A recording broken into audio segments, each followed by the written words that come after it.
আসসালামু আলাইকুম এভরিওয়ান। নীল প্রজাপতি গল্পের শেষ পাঠ। তো চলো বেশি কথা না কইয়া গল্প শুরু করা যাক। আমি সত্যি অনেক ভাগ্যবান দিশাকে পেয়ে। তারপর আমি ঘুম থেকে উঠলাম। আমার উঠা দেখে দিশা বলল, তুমি কখন উঠলে? আমি বললাম, মাত্রই উঠলাম। দিশা বলল, যাও ফ্রেশ হয়ে আসো বাইর থেকে, তুমি আসলে আমরা চলে যাব। আমাকে রিলিজ দিয়ে দিয়েছে। আমি বললাম, আচ্ছা ঠিক আছে, তুমি রেডি হয়ে নাও, আমি আসছি। দিশা বলল, ওকে। বলেই আমি ফ্রেশ হতে বাইরে চলে আসলাম। ফ্রেশ হয়ে এসে দেখি দিশা রেডি। আমি দিশাকে বললাম, চলো তাহলে যাওয়া যাক। দিশা বলল, আমার না অনেক ভয় লাগছে।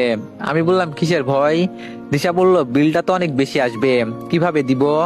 আমি বললাম, তোমাকে এগুলো চিন্তা করতে বলছি, তুমি শুধু আমার চিন্তা করবা, ওকে? দিশা বলল, তবুও। আমি বললাম, আবার? দিশা বলল, আচ্ছা সরি। আমি বললাম, এখন চলো। দিশা বলল, চলো। বলে আমি আর দিশা রিসিপশনের কাছে চলে আসলাম। তারপর আমি বললাম, হাই। মেয়েটি বলল, হ্যালো স্যার। আমি বললাম, আমাদের বিলটা? মেয়েটি বলল, আমি চেক করে বলছি স্যার। আমি বললাম, ওকে। তারপর মেয়েটি চেক করে বলল, স্যার আপনাদের মোট বিল 55,700 টাকা। শুনে দিশা হা হয়ে গেল। তারপর আমি দিশার হা বন্ধ করে মেয়েটিকে বললাম, আপনারা কার্ড একসেপ্ট করেন? মেয়েটি বলল, জি স্যার, এখানে সব কার্ডই একসেপ্ট করা হয়। আমি বললাম, ওকে ওয়েট। বলেই আমি আম্মুকে ফোন দিলাম। ফোন রিসিভ করতে আমি বললাম, আসসালামু আলাইকুম আম্মু। আম্মু বলল, ওয়ালাইকুম আসসালাম, কোনো সমস্যা?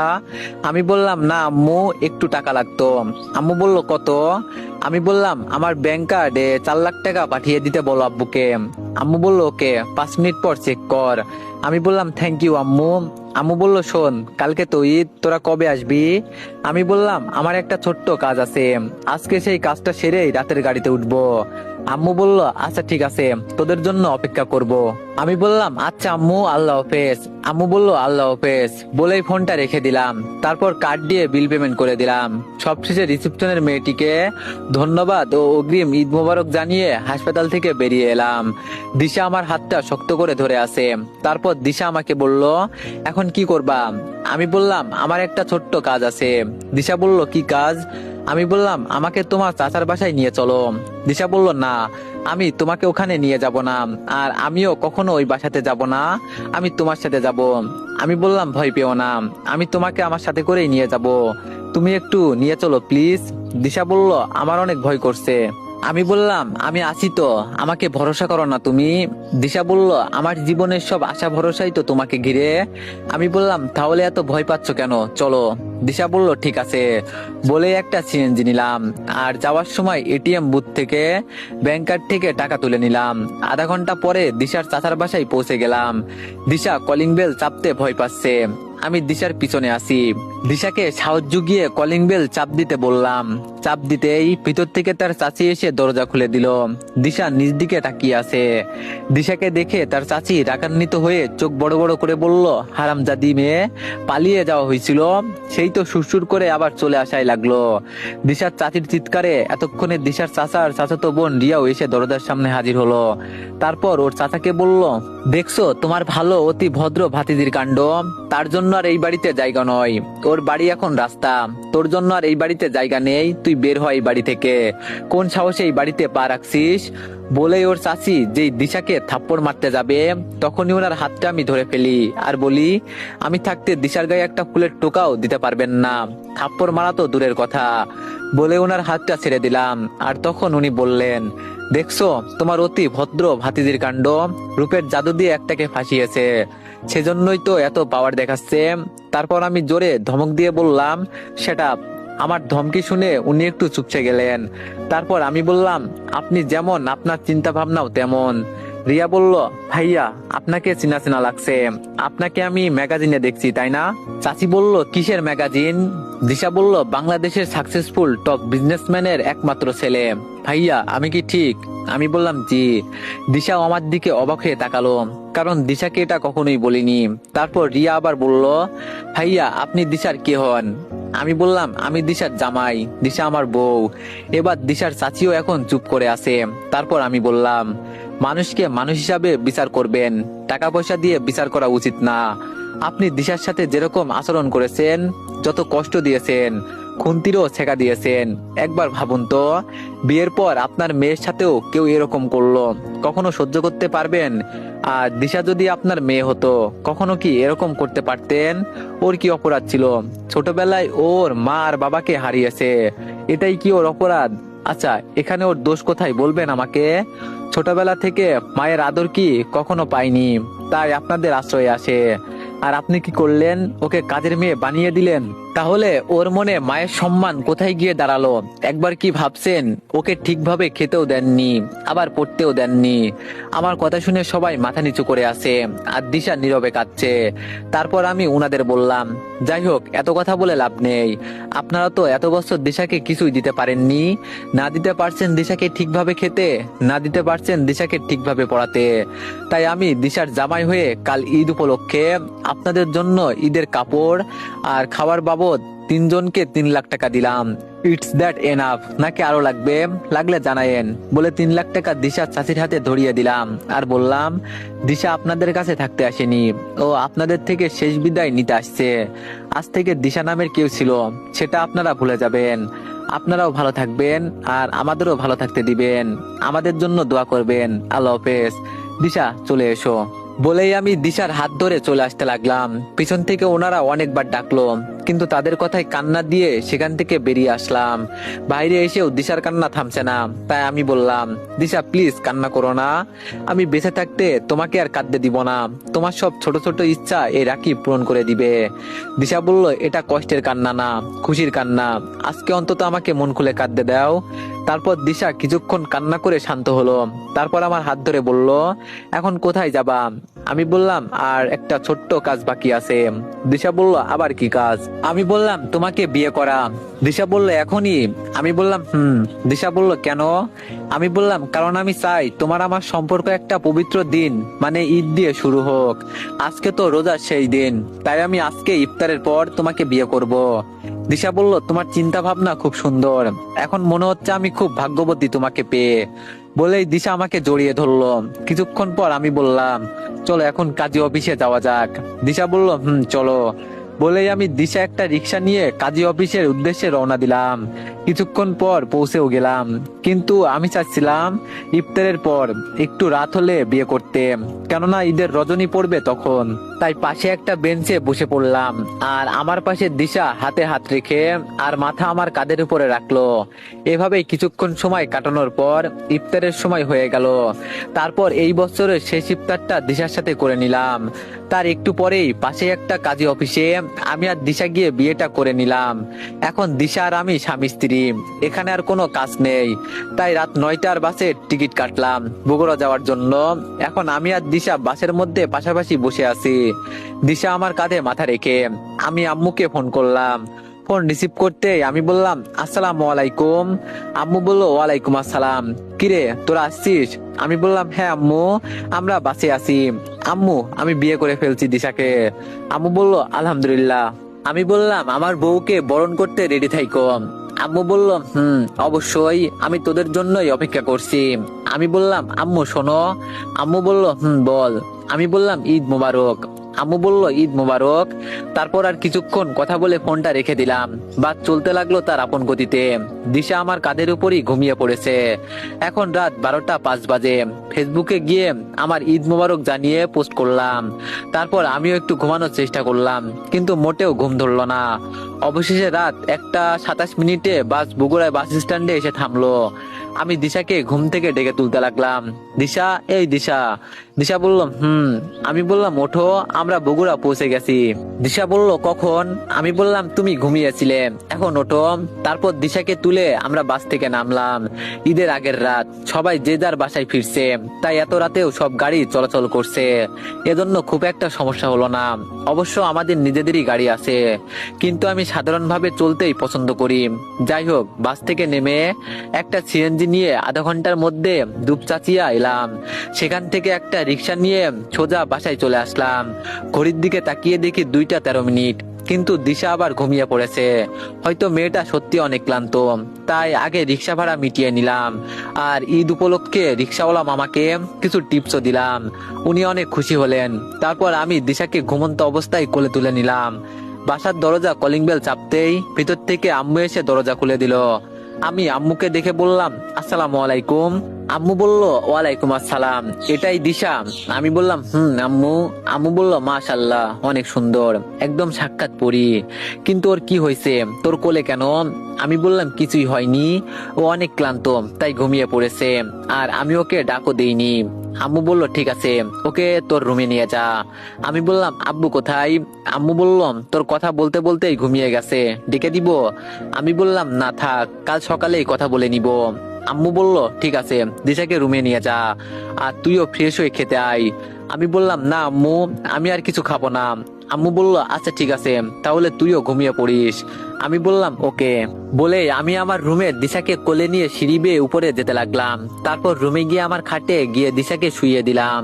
তারপর ফ্রেশ হতে একেবারে গোসল করে সেরে নিলাম, কারণ সারাদিন গোসল করা হয়নি। গোসল ছেড়ে কাপড় চেঞ্জ করে নিলাম। দিশার দিকে দেখি দিশা একদম বাচ্চাদের মতো ঘুমাচ্ছে, দেখে আমার অনেক হাসি পাচ্ছে। যাই হোক, তারপর আমিও খাটে গিয়ে বসে পড়লাম। আমারও অনেক ঘুম পাচ্ছে, কিন্তু দিশা এমন কোনাকুনি ভাবে শুয়ে আছে, আমি না দিশার ডান পাশে ঘুমাতে পারবো আর না বাম পাশে ঘুমাতে পারবো। তাই একটা বালিশ নিয়ে সোফায় চলে আসলাম। সোফায় বালিশ থেকে ধপাস করে শুয়ে পড়লাম। ঘড়ির দিকে তাকিয়ে দেখি 3টা 40 মিনিট, তাই ঘুমানোর চেষ্টা করলাম। ফজরের আজান দিতেই ঘুম থেকে উঠে পড়লাম। তারপর ওয়াশরুমে গিয়ে ওযু করে মসজিদে নামাজ আদায় করতে গেলাম। নামাজ পড়ে এসে দেখি আব্বু আম্মু উঠে গেছে। আমি তাদেরকে বললাম, আসসালামু আলাইকুম। আব্বু আম্মু বলল, ওয়ালাইকুম আসসালাম। আমি বললাম, ঈদ মোবারক। আব্বু আম্মু বলল, ঈদ মোবারক। আমি বললাম, তোমরা এত সকালে এখানে দাঁড়িয়ে আছো যে? আম্মু বলল, তোর জন্যই অপেক্ষা করছিলাম। আমি বললাম, কেন? আম্মু বলল, তোর আব্বু তো দিশাকে দেখেনি, আর কালকে আমিও দিশাকে কিছু দিয়ে বরণ করতে পারিনি, তাই চল আমরা একসাথে গিয়ে দিশাকে সারপ্রাইজ গুলো দিই। আমি বললাম, আচ্ছা ঠিক আছে, চলো। বলেই আমি আব্বু আর আম্মু সবাই মিলে আমার রুমে চলে আসলাম। এসে দেখি দিশা উঠে নামাজ আদায় করছে। আমার রুমটা অনেক সুন্দর করে গুছিয়েছে। এত কম সময়ে এত কিছু কেমনে বুঝতে পারলাম না। যাই হোক, আমরা দাঁড়িয়ে আছি। দিশা নামাজ শেষ করে জায়নামাজ থেকে উঠে ইশারায় জিজ্ঞাসা করলেন, ইনারা কে? তাই আমি বলে উঠলাম, দিশা শোনো, এটা আমার আম্মু আর এটা আমার আব্বু। দিশা বলল, ওয়ালাইকুম আসসালাম আব্বু আম্মু। বলেই দিশা পায়ে হাত দিয়ে সালাম করতে গেল। তখনই আম্মু দিশাকে ধরে উপরে তুলে বলে উঠলো, ওয়ালাইকুম আসসালাম মা। থাক থাক, পায়ে হাত দিয়ে সালাম করতে হবে না, তুমি তো কাল রাতে ঘুমিয়ে পড়েছিলে, রাকিব তোমাকে কোলে করে নিয়ে এসেছে, তাই ঠিকভাবে দেখিনি আর বরণও করতে পারিনি, তাই এখন এলাম। দিশা বলল, অনেক ভালো করেছেন আম্মু, সরি কাল রাতে একটু ক্লান্ত ছিলাম। আম্মু বলল, সমস্যা নেই মা। দিশা বলল, আব্বু আপনি কেমন আছেন? আব্বু বলল, আমি আলহামদুলিল্লাহ ভালো আছি মামুনি, তুমি কেমন আছো? দিশা বলল, আপনাদের পেয়ে অনেক ভালো হয়ে গেছি আব্বু। আব্বু বলল, মামুনি আজকে তো ঈদ, তাই ঈদ উপলক্ষে তোমাকে আমি নেকলেস উপহার দিলাম, দেখো তো পছন্দ হয়েছে কিনা। আম্মু বলল, দিশা আমি তোমার জন্য এই শাড়ি কিনে রাখছিলাম, আর আমার তরফ থেকে ঈদ উপলক্ষে এই আংটিটা তোমার জন্য, দেখো তো এগুলো পছন্দ হয়েছে কিনা। দিশা বলল, এগুলো খুব সুন্দর আব্বু আম্মু। বলেই দিশার চোখটা পানিতে ছলছল করে উঠলো। তা আম্মু দেখে বলল, আরে আরে বোকা মেয়ে, কাঁদছো কেন? এই খুশির দিনে কেউ কাঁদে? দিশা বলল, আসলে এভাবে আমাকে কেউ ভালোবাসেনি, সবার শুধু অবহেলারই পাত্র হয়েছি। আম্মু বলল, আর এভাবে কখনো বলবে না, আমরা আছি না, হ্যাঁ এখন আমরাই তোমার বাবা মা, এরপর এগুলো বলবে বা কাঁদলে আমাদের চেয়ে খারাপ কেউ হবে না, বুঝলে? এখানে তোমাকে কাঁদানোর জন্য আনিনি, তুমি নিজে খুশি থাকবে আর আমাদেরকেও খুশি রাখবে, বুঝলে? দিশা বলল, জি আম্মু। আম্মু বলল, শোনো, আজ তো ঈদ, তুমি গোসল করে এই শাড়িটা পরে নিচে আসবে, কেমন? তোমার আব্বু আর রাকিব ঈদের নামাজ পড়তে যাবে, আর আমি আর তুমি মিলে ওদের জন্য অনেক রান্না করব, ওকে? দিশা বলল, ওকে আম্মু। এতক্ষণ আমি শুধু দিশা, আম্মু আর আব্বুর কথা শুনেই যাচ্ছিলাম, আমি কিছু বলছিলাম না। ওনাদের কথা শেষ হতেই আমি অভিমানী কণ্ঠে বলে উঠলাম, বাহ, ছেলের বউকে পেয়ে ছেলেকেই তো ভুলে গেলে আব্বু আম্মু। দিশা বলল, হ্যাঁ তাই ভাবো, এখন থেকে তারা আমার আব্বু আম্মু। বলেই দিশা আম্মুকে জড়িয়ে ধরলো। তাই আমিও আব্বু আম্মু দুজনকেই জড়িয়ে ধরে বললাম, বললেই হলো, এটা শুধু আমারই আব্বু আম্মু, আমি তাদের ভাগ কাউকে দিব না। তখন আম্মু হাসতে হাসতে বলল, আচ্ছা ঝগড়া করো না তোরা, আমরা দুজনেই তোদের আব্বু আম্মু। তারপর আব্বু আম্মু নিচে চলে গেল। আমি দিশাকে বললাম, দিশা তুমি খুশি তো? দিশা বলল, আমি অনেক খুশি। আমি বললাম, ওকে, এখন যাও গোসল করে আসো, আম্মু কি বললো শোনোনি? এই শাড়ি পরে আম্মুর সাথে রান্নায় হেল্প করতে হবে। দিশা বলল, আগে তুমি যাও, তোমার তো ঈদের নামাজ পড়তে যেতে হবে। আমি বললাম, তাহলে চলো দুজন একসাথে করি। বলেই আমি দুষ্টামি হাসি দিলাম। দিশা আমার দুষ্টামি ধরে ফেলে মুচকে হাসি দিয়ে বলল, এই যাও তো তুমি। বলেই আমাকে ওয়াশরুমে ধাক্কা দিতে দিতে নিয়ে গেল দিশা। আমি আবার বললাম, একসাথে করলে কিন্তু ভালোই হতো। দিশা বলল, আবার। বলেই ওয়াশরুমের ভিতরে পাঠিয়ে দিয়ে বাইর থেকে দরজা আটকে দিল। দিশা বলল, রাকিব শোনো। আমি বললাম, বলো, একসাথে গোসল করবে? দিশা বলল, আবার ফাজলামি করে। আমি বললাম, আচ্ছা সরি, বলো কি বলবে। দিশা বলল, গোসল করে কাপড়গুলো রেখে এসো, আমি কেচে দিব। আমি বললাম, আচ্ছা। তারপর আর কিছু না বলে গোসলটা করে নিলাম, টাওয়াল পরে আসি। আমি দিশাকে বললাম, দিশা দরজাটা খুলে দাও, আমার হয়ে গেছে। দিশা বলল, সত্যিই তো? আমি বললাম, সত্যি। তারপর দিশা বাইর থেকে দরজা খুলে দিল, আমি বের হয়ে আসলাম। তারপর দিশা আবার গোসল করতে ওয়াশরুমে গেল, গিয়ে আমার কাপড় আগে কেচে দিল। তারপর দিশাও গোসল ছেড়ে বাইরে আসলো। ততক্ষণে আমি ঈদের পাঞ্জাবি আর পায়জামা পরে রেডি হলাম। দিশা আমাকে বলল, রাকিব তুমি একটু বাইরে যাও, আমি শাড়ি পরবো। আমি বললাম, আচ্ছা ঠিক আছে। দিশা বলল, কিন্তু দরজাতেই থাকবে, আমি শাড়ি পরে প্রথমে তোমাকেই দেখতে চাই। আমি বললাম, আচ্ছা। বলেই আমি দরজার পাশে দাঁড়িয়ে রইলাম। প্রায় 15 মিনিট পর দিশা ভিতর থেকে ডেকে বলল, রাকিব তুমি ভিতরে আসতে পারো। তারপর আমি দরজা খুলে ভিতরে প্রবেশ করতেই দেখি দিশা শাড়ি পরেছে ঠিকই, কিন্তু একদম ঠিকভাবে পরতে পারিনি। আমি এরকম শাড়ি পরা দেখে অনেক জোরে হেসে উঠলাম। আমার হাসি দেখে দিশা চোখ বড় বড় করে আমার দিকে তাকিয়ে বলল, এই খবরদার হাসবা না। আমি বললাম, হাসবো না তো কি করব, এটা শাড়ি পরা হয়েছে। দিশা বলল, তো দেখতেই যখন পারছো তখন তোমার শাড়ি পরিয়ে দিতে কি হচ্ছে? আমি বললাম, তো সেটা কি আমায় বলছো? দিশা বলল, বলতে হবে কেন? তুমি দেখতে পারছো না নাকি বউকেও পরিয়ে দিতে লজ্জা পাচ্ছ? আমি বললাম, আরে না, লজ্জা পাবো কেন? তারপর আমি দিশার কাছে গিয়ে বললাম, খুলে ফেলো। দিশা অবাক হয়ে তাকিয়ে বলল, কি খুলবো? আমি বললাম, আরে শাড়ি খোলো, ঠিকভাবে পরিয়ে দিই। দিশা বলল, আচ্ছা। তারপর আমি দিশাকে সুন্দর করে শাড়ি পরাতে লাগলাম। শাড়ি পরানোর সময় দিশা আমাকে বলল, আচ্ছা তুমি এত সুন্দর করে শাড়ি পরাতে পারো কেমনে? আগে কাকে পরিয়েছো? দিশাকে রাগানোর জন্য বললাম, পরিয়েছি তো। দিশা চোখ বড় বড় করে বলল, কাকে পরিয়েছো? আমি বললাম, আমার মামাতো বোনকে। দিশা রাগী কণ্ঠে আর চোখ লাল করে আমাকে বলল, তারপর? আমি বললাম, তারপর তো আমি তার থেকে চোখ সরাতেই পারছিলাম না। দিশা বলল, যা তুই তোর মামাতো বোনের কাছেই যা, আমাকে শাড়ি পরাতে হবে না। আমি শাড়ির কুচি করছিলাম। এ কথা বলতেই দিশা আমার থেকে কুচিটা কেড়ে নিয়ে মুখ গোমড়া করে অন্যদিকে তাকালো। তারপর আমি বললাম, সত্যিই কি যাব? দিশা বলল, যা, কে আটকিয়েছে? আমি বললাম, ঠিক আছে আমি চলেই যাই, আমার জন্য হয়তো মামাতো বোন শ্যামাই নিয়ে অপেক্ষা করছে। এ কথা বলা মাত্রই দিশা ওই অবস্থায় আমার কাছে এসে অনেক শক্ত করে জড়িয়ে ধরে বলল, কুত্তা তুই শুধু গিয়ে দেখ, আমার চেয়ে খারাপ কেউ হবে না, আমি তোকে যেতে দিব না, তুই শুধু আমাকে শাড়ি পরাবি। তারপর আমি দিশার দিকে তাকিয়ে বললাম, এটা কি করলে? আবার প্রথম থেকে শাড়ি পরাইতে হবে? দিশা বলল, তো পরাও। তারপর আমি আবার দিশাকে শাড়ি পরিয়ে দিতে লাগলাম। খুশি করে দিশাকে বললাম, নাও এটা তুমি গুজে দাও। দিশা বলল, আমি পারি না, তুমিই দাও। তারপর আমি দিশার নাভির নিচে শাড়ির কুচিটা গুজে দিলাম। দিশা আমার স্পর্শ পেয়ে একদম কেঁপে উঠলো। তারপর দিশা আবার আমাকে জড়িয়ে ধরলো। কিছুক্ষণ পর আমি দিশাকে বললাম, দিশা ছাড়ো আমাকে, নামাজ পড়তে যেতে হবে তো। তারপর দিশা আমাকে ছেড়ে দিল। আমি আর আব্বু ঈদের নামাজ পড়তে মাঠে চলে আসলাম, আর দিশা আম্মুর রান্নায় হেল্প করতে লাগলো। নামাজ শেষে আমি আর আব্বু কোলাকুলি করলাম। তারপর বাসায় চলে আসলাম। বাসায় এসে আসসালামু আলাইকুম, আম্মু বলল, ওয়ালাইকুম আসসালাম। রান্না শেষ, আমি ফ্রেশ হয়ে আসি, তারপর সবাই একসাথে খাবো, দিশা উপরে আছে, ডেকে নিয়ে আই। আমি বললাম, আচ্ছা আম্মু। বলে আমি আমার রুমে চলে আসলাম। আমাকে দেখে দিশা বলল, আসসালামু আলাইকুম। আমি বললাম, ওয়ালাইকুম আসসালাম, ঈদ মুবারক। দিশা বলল, ঈদ মুবারক। বলেই দিশা আমার পায়ে হাত দিয়ে সালাম করলো। তারপর আমাকে বলল, এখন আমার সালামি দাও। আমি বললাম, ও আচ্ছা, এই জন্য সালাম করা হচ্ছে ম্যাডামের। দিশা বলল, এখন বেশি না কথা বলে সালামি দাও। আমি বললাম, কত টাকা নিবে বলো। দিশা বলল, তুমি যা দিবে তাতেই খুশি। তারপর আমি দিশাকে 3000 টাকা দিলাম। দিশা অনেক খুশি হয়ে আমার গালে একটা পাপ্পি দিল। তারপর লজ্জা পেয়ে এক দৌড়ে নিচে চলে গেল। আর এইদিকে আমিও লজ্জায় লাল হয়ে গেছি। একটু পর আমিও নিচে গেলাম, গিয়ে দেখলাম দিশা আব্বুকে সালাম করছে। তারপর বলল, আব্বু এখন আমার সালামি দেন। আব্বু কত টাকা দিয়েছে জানি না, আম্মুকে সালাম করে সালামি নিয়েছে। দিশা আসাতে আমাদের বাড়িটা খুশিতে পুরো মাতিয়া রাখছে। তারপর সবাই মিলে খাওয়া দাওয়া করে নিলাম। আম্মু আর দিশা মিলে আমার পছন্দের অনেক কিছু রান্না করেছে। খাওয়া শেষে আম্মু বলল, রাকিব এই সেমাইটা একটু টেস্ট কর। আমি বললাম, আম্মু তুমি তো জানো আমি মিষ্টি খুব একটা পছন্দ করি না। আম্মু বলল, কিন্তু দিশা নিজের হাতে তোর জন্য বানিয়েছে।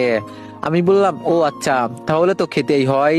বলে আমি সেমাইটা টেস্ট করলাম, তারপর বললাম অনেক সুন্দর হয়েছে, এগুলো পুরোটা আমি খাবো। খাওয়া শেষে আমি রুমে আসলাম। একটু পর দিশাও আসলো। আমি দিশাকে বললাম, দিশা রেডি হও। দিশা বলল, কেন? আমি বললাম, তোমাকে নিয়ে ঘুরতে যাব। দিশা বলল, সত্যি? আমি বললাম, দিশা অনেক খুশি হয়ে রেডি হতে লাগলো। রেডি হয়ে নিচে এসে আম্মুকে বলে আমরা বেরিয়ে পড়লাম। একটা রিক্সা নিয়ে সারাদিন অনেক ঘুরলাম। দিশাকে অনেক কিছু কিনে দিলাম, অনেক কিছু খাওয়ালাম। তারপর সন্ধ্যায় আমরা বাসায় ফিরি। এসে ফ্রেশ হয়ে রুমে গিয়ে শুয়ে আসি। আর দিশা আম্মুর সাথে আজকে সারাদিনের গল্প করছে, কি করেছে কি খাইছে এগুলো। রাতের খাওয়ার শেষে আমি আম্মুকে বললাম, আম্মু ওই সেমাই কি আছে? আম্মু বলল, না কি করে থাকবে, তুই তো সকালে শেষ করেছিস। তারপর খাওয়া শেষ করে একটু ছাদে আসলাম। একটু পর দিশা আমাকে রুমে খুঁজে না পেয়ে সেও ছাদে আসলো। এসেই কোনো কথা না বলে আমার কোলে চুপ করে বসে পড়লো। তারপর বুকে মাথা রাখলো। আমি বললাম কি হয়েছে? দিশা বলল, কিছু না, তোমার বুকে মাথা রাখতে ইচ্ছে করছে। আমি বললাম, সারা জীবন এভাবে থাকতে পারবে? দিশা বলল, সারা জীবন এভাবে আগলে রাখলে পৃথিবীর সব থেকে ভাগ্যবতী মেয়ে আমি হব।